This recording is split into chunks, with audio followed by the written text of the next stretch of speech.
Hello everyone, আমি কৃত্তিকা। আবার আজকে হঠাৎ করে চলে এলাম। দীপের ফোনটা আজকে ফাঁকা পেয়েছিলাম। আসলে ছুটির দিন তো, দুপুরবেলা আজকে একদম প্লেন খাবার দাবার, যেটা আমাদের কমফর্ট ফুড বলা যেতে পারে। গরম গরম ভাত, বাটার, পেঁয়াজ আর টমেটো দিয়ে মুসুরির ডাল, আলু ভাজা। আর আমরা একটা করে পোচ খেয়েছি। রনকে যেহেতু বিকেলে একটা করে ডিম সেদ্ধ দিই, তাই ওকে দুপুরে আর কোনো ডিমের কিছু দিলাম না।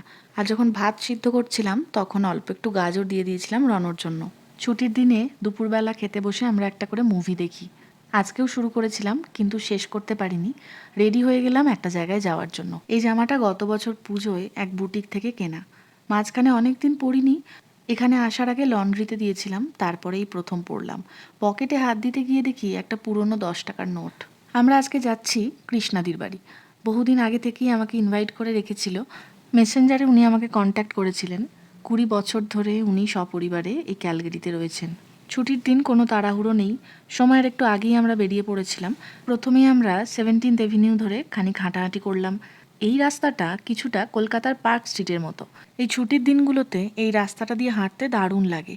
সবাই ছুটির মেজাজে ঘুরে বেড়ায়, আর পরপর শুধুই খাবার দোকান।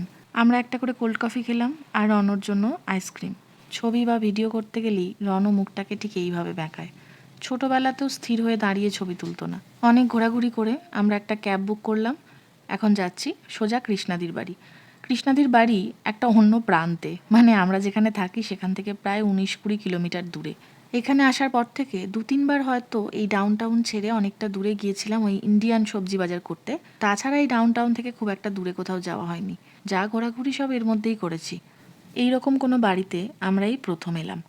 বাড়িতে ঢোকার পরেই বেশ অনেকক্ষণ গল্প হলো।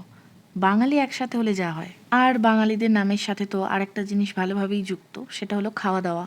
খাওয়া দাওয়া ছাড়া বাঙালিদের কোনো অনুষ্ঠানই সম্পূর্ণ থাকে না। এরপরে গেলাম বাড়ির পিছন দিকটা দেখতে। এত ফাঁকা, এত নিস্তব্ধ, আর যেন মনে হচ্ছে একটা পিন পড়লেও বোধহয় আওয়াজ পাওয়া যাবে।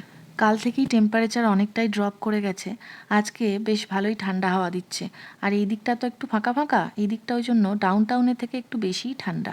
প্রথমেই চায়ের সাথে যা খেলাম আমার তো তাতেই পেট ভরে গিয়েছিল। কিন্তু কৃষ্ণাদি ডিনারেরও আয়োজন করেছিল। একদম বাঙালিয়ানায় ভরপুর। বেগুন ভাজা, মুগের ডাল, লেবু, মাছের তরকারি আর চিকেন কষা। এখানে তো ঘরের সমস্ত কাজ রান্নাবান্না নিজেকেই করতে হয়। তারপরে কেউ যদি বাইরে ওয়ার্কিং হয় তাহলে তো আরও সোনাই সোহাগা। তো এত কিছুর পরেও কৃষ্ণাদি এই সবগুলো রান্না করেছে। এই এত কিছু একসাথে সামলানো মুখের কথা নয়।